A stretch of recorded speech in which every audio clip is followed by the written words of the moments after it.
un concept très important à comprendre, bien, deux concepts importants, pardon, c'est les concepts de liquidité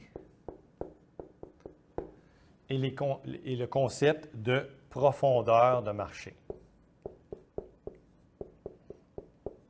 Okay. Profondeur d'un marché. Okay. La profondeur de marché. Commençons par la liquidité. Donc, un marché est dit liquide lorsqu'il est facile d'y faire des transactions. Qu'est-ce que j'entends par facile?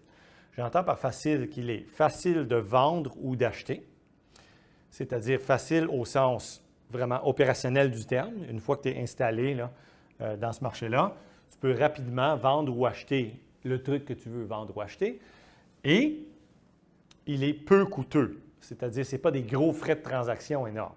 Okay? Donc, un marché typiquement très liquide, c'est le marché des obligations fédérales ou de la monnaie pure même, ou ce genre de trucs-là. Les actions des grandes compagnies qu'on connaît, là, Microsoft, Apple, ainsi de suite, sont des actions passablement liquides, c'est-à-dire c'est relativement facile de vendre et d'acheter ces actifs-là. Quel serait un exemple d'un actif non liquide? Le cas classique d'un actif non liquide, c'est une maison. Okay? Donc, un actif comme immobilier quelconque, là, un condo, une maison, quoi que ce soit. Une fois que vous voulez vendre, c'est compliqué. Donc là, il y a des agents d'immeubles, il y a plein de formulaires à signer, il y a le notaire, il y a plein des inspections, des visites, donc c'est interminable. Et donc, l'inverse d'un marché liquide, ce serait l'immobilier, genre. Alors, la liquidité d'un marché, c'est important parce que ça permet à un marché de faire des transactions rapides et donc d'être efficient en ce sens que ceux qui veulent trouver un vendeur, les acheteurs qui veulent trouver un vendeur trouvent un match, si on veut, donc ils peuvent trouver quelqu'un à qui leur vendre et les vendeurs peuvent trouver un acheteur facilement à bas coût de transaction. Okay? Donc ça, c'est très important, un marché liquide. Un actif spécifique est liquide lorsque l'actif lui-même peut être vendu et acheté facilement. Okay? Donc, évidemment, c'est le même concept un peu, mais pour un actif spécifique. Okay? Donc, la liquidité d'un marché est prisée, c'est-à-dire plus un marché est liquide, plus il est préféré, si on veut. Donc, les gens aiment ça, okay? Donc les marchés liquides. All right? Ensuite, le petit frère de ce concept-là, ou la sœur de ce concept-là, c'est la profondeur de marché. Okay? Donc, la profondeur de marché, la meilleure façon d'expliquer la profondeur de marché, c'est avec un exemple. Un marché est dit profond lorsqu'il est dur à faire bouger. Qu'est-ce que j'entends par là? Supposons que demain matin, je me lève et j'achète 1 million de dollars d'actions de la compagnie Microsoft, okay, par exemple. Est-ce que cette soudaine demande-là de 1 million de dollars d'actions, est-ce que ça va changer les conditions de demande dans ce cas-là? Mettons que je demande. Donc, est-ce que ça va bouger la demande assez pour faire bouger le prix d'équilibre du marché? Alors, dans le cas que je suis en train de donner là, avec la compagnie Microsoft, la réponse est non, absolument pas.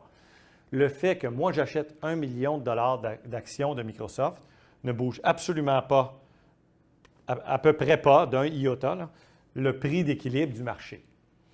Les obligations fédérales des grands pays, ce sont des marchés ultra profonds et liquides par ailleurs, donc, mais ultra profonds, c'est-à-dire que ça prend une quantité absolument gigantesque d'offres ou de demandes, c'est-à-dire de ventes, là, de gens qui veulent vendre ou de gens qui veulent acheter, pour soudainement changer le prix d'équilibre.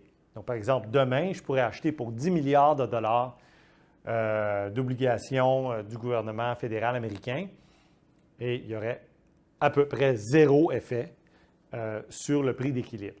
Okay? Alors, c'est un marché extrêmement profond. Quelle est l'importance de la profondeur de marché? Un marché profond est généralement stable. Je pense que ça va de soi, c'est presque par définition. C'est-à-dire qu'un marché qui est difficile à faire bouger est généralement stable. Donc, les petites économies, par exemple, ils ont des marchés moins profonds. Et parce qu'ils ont des marchés moins profonds, bien, ça veut dire évidemment que leurs économies leurs marchés financiers sont souvent plus volatiles, donc il y a plus de fluctuations de prix là, dans les actifs financiers, et donc ça cause plus de volatilité aussi dans l'économie en général. Okay? Les plus grands marchés, les énormes marchés, là, sont généralement plus stables parce qu'ils sont difficiles à faire bouger. Okay? Ces deux concepts-là, profondeur et liquidité, vont souvent ensemble. C'est-à-dire la plupart, pas toujours, hein, mais la plupart du temps, un marché profond est aussi liquide, okay, la plupart du temps. Okay? Et donc, souvent, ils vont ensemble. Alors, un marché qui est liquide et profond, c'est un marché généralement stable, fonctionnel, efficient, dans lequel il est facile d'y faire des transactions à tous les niveaux, c'est-à-dire en coût de transaction et en logistique. OK? Donc, j'espère que ça explique ces deux concepts-là de façon assez claire.